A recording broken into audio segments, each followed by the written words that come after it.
Hi everyone, welcome to my channel. My name is David Elad, and today I'll be discussing the educational philosopher John Dewey and the impact of his ideas on education. John Dewey is an American philosopher, psychologist, and educator who lived from 1859 to 1952, and he's considered to be the father of progressive education because he believes that students learn best by active experiences rather than simply memorizing information. Three important ideas we get from Dewey's educational philosophy includes learning by doing, student-centered learning, and education for democracy. With learning by doing, Dewey believes that students learn best when they carry out active experiments, when they investigate information, when they discuss, when they carry out projects, when they resolve problems, and when they're able to associate what they learn to real life situation, rather than just listen to lectures. In the second place, Dewey, with student-centered learning, Dewey believes that education should be of the interest of the learner, what the learner likes, what the learner wants. It should be from the experiences of the learner. So education should consider the experiences of the learner, and education should work on the developmental needs of the learner rather than just provide information that might not serve the learner any purpose. And in the third place, education should be education for democracy. So the classroom should be a small democratic community where students learn to accept each other, tolerate each other, understand each other, communicate, dialogue with each other, resolve problems together, accept others' opinions and ideas. And the classroom education should help to prepare learners to be active and responsible citizens. We remember that at this moment, America was becoming a great democratic nation, and Dewey thought that democracy could be taught in the classroom. So it's very important.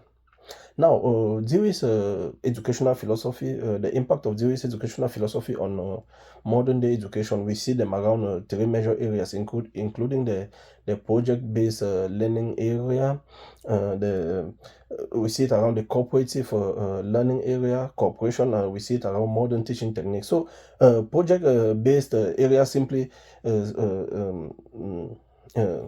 provides that what we learn, what students learn, should be able to help them accomplish meaningful tasks in their lives. So, because they learn, they should be able to realize, they should be able to accomplish tasks that can help them in their lives.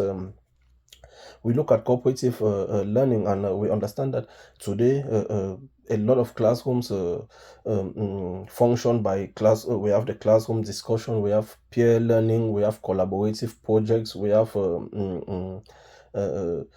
discussions in class, and we see that it works like that. So all this one, peer learning, classroom discussion, collaborative projects, and all the rest is thanks to Dewey's sorry, thanks to Dewey's philosophy. And in the third place, we look at modern teaching practices. We understand that hands-on education, for example, is provided by Dewey's philosophy. Like, we have to be able to touch it, experience it, for the purpose of learning. And then we look at inquiry-based learning. We look at the differentiated instruction. Differentiated instruction is basically about considering each student, if possible, and how we can deal with each student, and it's very important. All this being said, we ask the question. The educational scholar Edward Hayes argues that if students are not taught essential background knowledge directly, they might struggle with reading comprehension and academic success because they lack shared cultural knowledge. So that is a problem with Dewey's philosophy. What if students are not taught those core principles? What if students are not taught those core principles that helps them to build their experiences and to excel? What happens? So they need the foundation to be able to excel.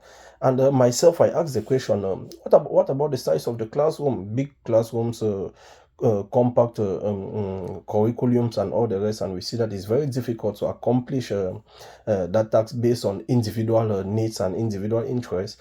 And then what about assessment? Look at assessment. We have to assess in a concise way, in a straightforward way, and then even if we diverse assessment, it will not always be for each individual's needs and interests. And there we ask the question: how do we um, reconcile Dewey's philosophy with modern day conventional education? Thank you so much for listening. Kindly leave your questions under in the comment section. Thanks.